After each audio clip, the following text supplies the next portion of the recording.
si estáis todos limitados. Cuidado, cuidado, avisamos. Hola, hola, amigos, amigas de RBC Televisión. Nos reencontramos nuevamente aquí en Yo Acuso. Bien, amigos, amigas, vamos a iniciar el Yo Acuso del día de hoy, no sin antes sumarnos a los reconocimientos y homenajes para Carlos Iván de Gregori, un gran intelectual peruano que nos ha dejado de acompañar en esta vida terrenal en estos días y que ha sido uno de los animadores intelectuales más importantes de las últimas décadas, y su trabajo también en la Comisión de la Verdad y la Reconciliación fue muy importante. Carlos Iván de Gregori entonces queda en la presencia del pensamiento peruano. Además, antes de analizar los temas del día de hoy día nos vamos a enfocar en los asuntos económicos, de la campaña y en los asuntos económicos de cómo se manejó la economía en los años 90, para ver si es verdad o no todo lo que se dice acerca de que en ese tiempo las cosas mejoraron. Pero también quería comentarles algo acerca de la portada de la revista Caretas en su última edición, porque es importante. Este señor es el ministro de Economía de nuestro país, que también ha sido ministro de Agricultura. Ahí hay una contradicción y un conflicto de intereses a tener en cuenta. Este señor es banquero y este señor es empresario agrícola. Y Alan García lo ha tenido en su gabinete como ministro de Agricultura y como ministro de Economía. En otras partes del mundo eso no podría suceder. ¿Y qué le dice Caretas? Le dice Nerón financiero. Claro, porque no hay día en que no aparezca el ministro Benavides a lanzar ideas, a lanzar comentarios que pueden provocar inestabilidad económica. Es decir, el principal agente de inestabilidad económica en el país hoy día no es ninguno de los candidatos, sino este señor al que Caretas le dice Nerón financiero y que es el hombre fuerte del grupo Interbank. Bien, sigamos hablando de dinero, de economía. ¿Cómo se financian las campañas? Entonces, las campañas se suelen financiar formalmente, se dice, con el aporte de diversas personas, empresas, que contribuyen a un fondo que es utilizado en la campaña. Las campañas son millonarias en la política peruana. No necesariamente el gasto real de las campañas es el que se refleja en los informes que los partidos tienen la obligación de emitir ante el Jurado Nacional de Elecciones o la Oficina Nacional de Procesos Electorales. En ese tema formal se indica que el partido que más ha invertido es Gana Perú. Formalmente eso está establecido ahí. Pero en la realidad hay muchas otras formas de medir, de darnos cuenta de que las campañas gastan más o gastan menos, ¿no? Hemos podido ver en la primera vuelta la enorme campaña publicitaria, por ejemplo, del PPK, del propio Toledo y de Castañeda, que por lo menos en la impresión de muchos tenían más presencia en los medios de comunicación que otras candidaturas. La de Keiko Fujimori en la actualidad es una campaña enorme, millonaria, llena de publicidad en los grandes medios de comunicación, televisivos, en las grandes radios y también en la calle, con gigantografías, con una serie de letreros alusivos a ello. ¿Cómo se financia eso? Ellos dicen que a través de las rifas. Han salido con la historia de que hicieron varias rifas y que esto es lo que les ha permitido sostener en buena medida la campaña. El diario La República ya ha iniciado una investigación en la cual viene demostrando que en este asunto de las rifas las cosas no están del todo claras. Entonces, ¿qué pensamos algunos acerca de ese financiamiento? ¿Qué acusamos desde este programa? ¿Qué sugerimos? Lo siguiente, que la campaña de Keiko Fujimori podría estar siendo financiada en buena medida con parte de los 6.000 millones de dólares que se ha establecido que fueron los que la corrupción del gobierno de su padre y de Montesinos le robaron al Estado peruano. y al robarle al Estado peruano, eso significa que nos robaron a cada uno de nosotros.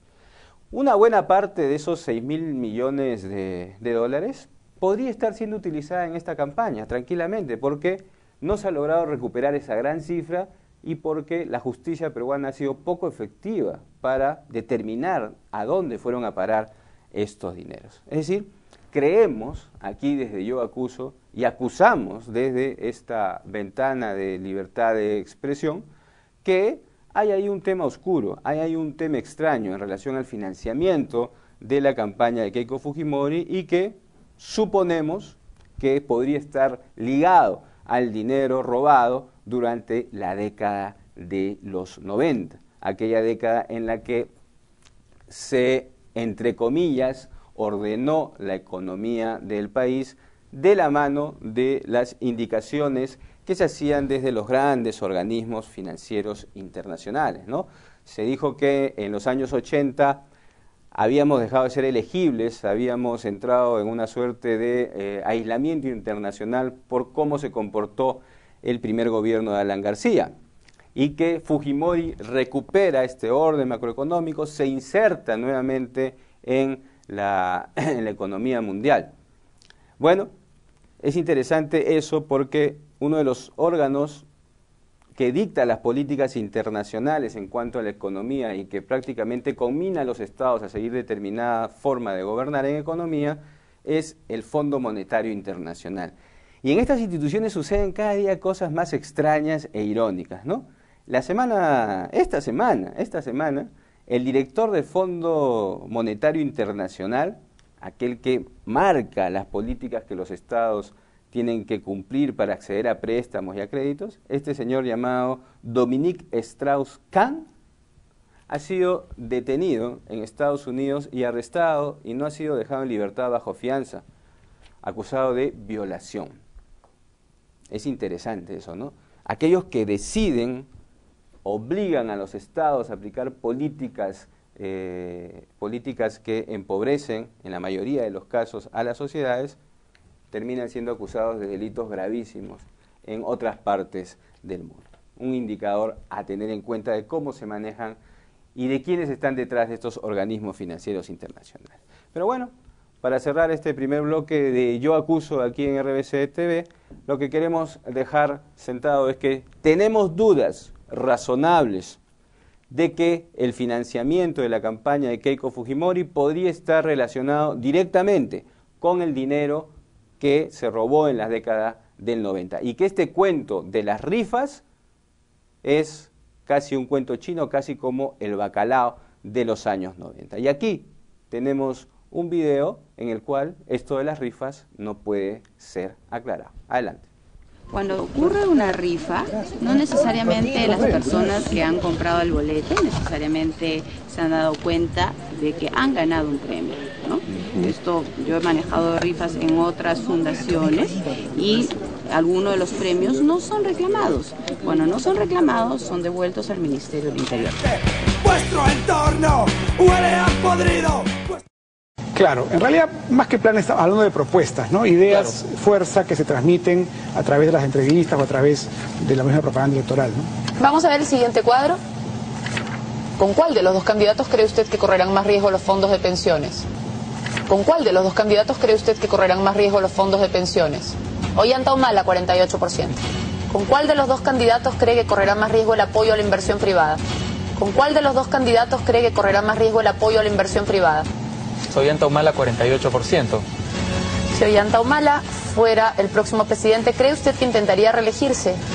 Si Ollanta Humala fuera el próximo presidente, ¿cree usted que intentaría reelegirse? Sí cree 45%. Yo creo que sí, el electorado, la mayor parte, toma sus propias decisiones.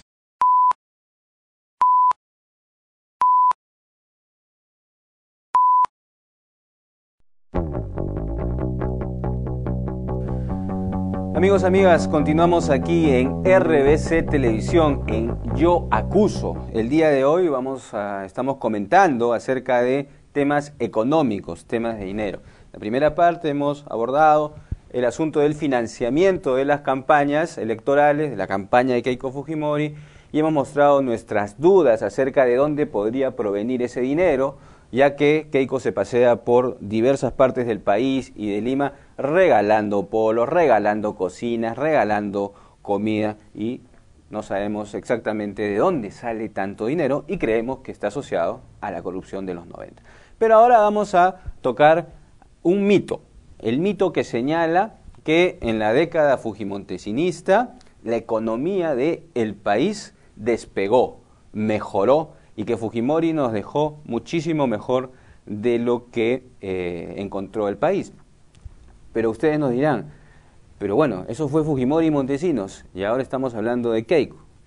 Nosotros, desde Yo Acuso, como hemos expresado desde el inicio del programa, asumimos que no hay posibilidad de separar a Keiko Fujimori de su padre, porque todos los indicios y todo demuestra que el gran orquestador de esta campaña es finalmente Alberto Fujimori, y creemos que Keiko no tiene ni tendrá la capacidad de oponerse ni a Alberto Fujimori ni a todo el entorno que los rodea a ambos, que son los mismos que gobernaron en los años 90 el país. Bien, aquí hay algunos datos sobre el tema más sensible en relación a las políticas económicas, los índices de pobreza. Los índices de pobreza con que Alberto Fujimori llega al gobierno en 1990 establecían que en el país había alrededor de 54% de pobres. Al final del gobierno de Alberto Fujimori y Vladimiro Montesinos, este nivel estaba prácticamente igual. De 54% en las mediciones del INEI se pasó a 52% luego de 10 años. Son cifras oficiales. Entonces, desde nuestra perspectiva, desde la perspectiva de Yo Acuso, no es exacto que la economía, no la economía de los grandes exportadores ni las grandes empresas, que puede tener maneras distintas de analizarla y que puede haber mejorado, posiblemente, sino la economía de usted, de nosotros, de todos los que tenemos que trabajar todos los días para sostenernos. Esa economía no varió. 54% de pobres hubo en 1990 y 52% de pobres en el año 2000. Pero ahí es bueno hacer una digresión, porque además se nos ha venido diciendo en los últimos 10 años que si bien Fujimori entregó el país con un 52% de pobreza, ahora después del gobierno de Toledo y después del gobierno de Alan García estaríamos en un 30-31% de pobres. Pero el asunto es cómo se mide la pobreza. Y si ahí nos enfocamos, nos daremos cuenta que la pobreza en el país se mide a través de un cálculo que señala que aquella familia que gana más de 229 soles al mes deja de ser pobre. Pero todos sabemos que en la realidad uno podría ganar 300, 400, 500, 600 soles y eso no nos va a permitir salir de la pobreza. Es decir, es una manera de medir la pobreza interesada y tendenciosa. Eso se llama pobreza monetaria. En todo caso, cuando hablamos de la pobreza, en la manera en que se nos ha presentado en los últimos 10 años, se trata de una pobreza monetaria. Pero la pobreza no solamente es la plata que se tiene en el bolsillo, sino las condiciones, el acceso a salud, educación, seguridad social, vivienda y una serie de derechos que los ciudadanos de los países tienen. Pero bueno, además de ese dato, de ese tema conceptual que puede ser discutible, hay otros datos que sí son muy concretos. Es el siguiente, que ha sido elaborado un estudio de Macroconsult, una consultora que señala lo siguiente: solo en nuestro país 14 de cada 100 hogares tiene un ingreso mayor a 1.000 soles mensuales. Solo 14 de cada 100 familias gana más de 1.000 soles al mes, ¿no? Entonces estamos hablando de que el 86% de hogares peruanos tiene que vivir con menos de 1.000 soles. ¿Eso es viable? ¿Eso es razonable. Eso nos dice que, o explica esta sensación de que el Perú está a punto de ingresar a ser un país de primer mundo. No, las cifras son así. Solo 14 de cada 100 hogares tienen un ingreso mayor a 1.000 soles mensuales. Bueno, estas son algunas de las cosas que nos deja la década de Fujimori por los sentidos comunes que instala, pero que la década posterior de 1990, o sea, la década del 2000, no ha podido variar. Y más del 86% de hogares peruanos vive con menos de 1.000 soles. Y todo eso tiene su punto de partida en otra de las grandes mentiras del fujimorismo, la mentira del no shock. ¿Se acuerdan ustedes cómo Fujimori se enfrentó a Mario Vargas Llosa en los años 90, con todo el apoyo del APRA en aquella época? Mario Vargas Llosa dijo, necesitamos un shock para reordenar la economía del país. Y Alberto Fujimori, apoyado por el APRA y por la izquierda en esos momentos, dijo, no shock, no vamos a hacer shock. Ganó las elecciones de Alberto Fujimori, se escondió los 3 meses que van de abril hasta el 28 de julio, y luego mandó a Hurtado Miller, su primer ministro de Economía, que está procesado y ha estado en la clandestinidad varios años, y nos dijo, nos legó un mensaje que ha quedado registrado en la historia del Perú y que expresa de manera fehaciente la mentira fujimorista que vamos a ver a continuación en este video. Es así que la lata de leche evaporada que hoy costaba en la calle 120.000 intis, costará a partir de mañana 330.000 intis. El kilo de azúcar blanca, que solo se conseguía a 150.000 intis, costará a partir de mañana 300.000 intis. El pan francés, que esta tarde costaba 9.000 intis, costará a partir de mañana 25.000 intis. Que Dios nos ayude. Bien, amigos, amigas de RBC Televisión, hemos visto ese momento memorable de la historia peruana que grafica la capacidad de mentira del fujimorismo, que dice una cosa y luego hace otra. Algunos datos más para cerrar el bloque. En el año 1991, cuando Fujimori comenzaba su gobierno, el 80% de los trabajadores del Perú tenían un empleo adecuado, un empleo digno. Mientras que ya en el año 97, cuando Fujimori estaba en pleno gobierno, eso se redujo a el 39%. Es decir, el empleo adecuado bajó hasta la mitad de su nivel en 6 años en la década de Fujimori. Y además, en el tema de las empresas que son necesarias para la economía de cualquier país, se calcula que 23.000 empresas fueron las que quebraron en el gobierno de Alberto Fujimori. Bueno, esos son datos de la realidad que tienen que ser analizados a ver si es que el fujimorismo sabe o no manejar la economía, o solamente se benefició de las privatizaciones que produjeron gran dinero y de algunos otros factores. Y de economía creo que no la manejaron muy bien. Casi todos los ministros de Economía de Alberto Fujimori están procesados o en la cárcel. Hurtado Miller, Boloña, Camet, Vaca, Hoyguay. ¿Qué lecciones de economía nos van a poder dar los fujimoristas si casi todos sus ministros están o en la cárcel o clandestinos o perseguidos? Volvemos en el último bloque de Yo Acuso.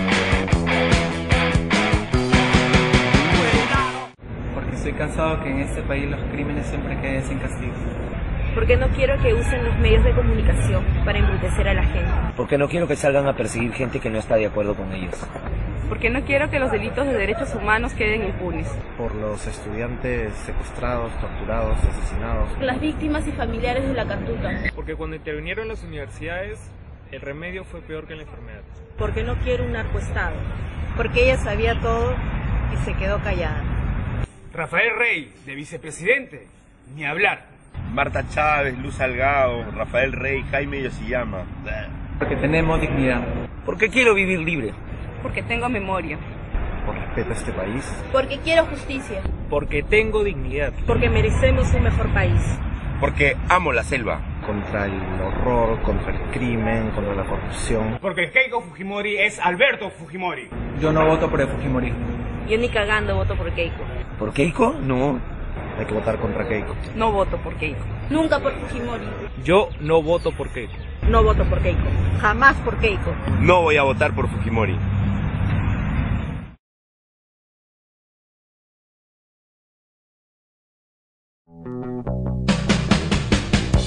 Bien, amigos y amigas, continuamos aquí en RBC Televisión en Yo Acuso. Y como ustedes habrán percatado, bueno, aquí en la mesa de Yo Acuso nos acompaña y nos acompañará todos los días una representante de la mujer peruana.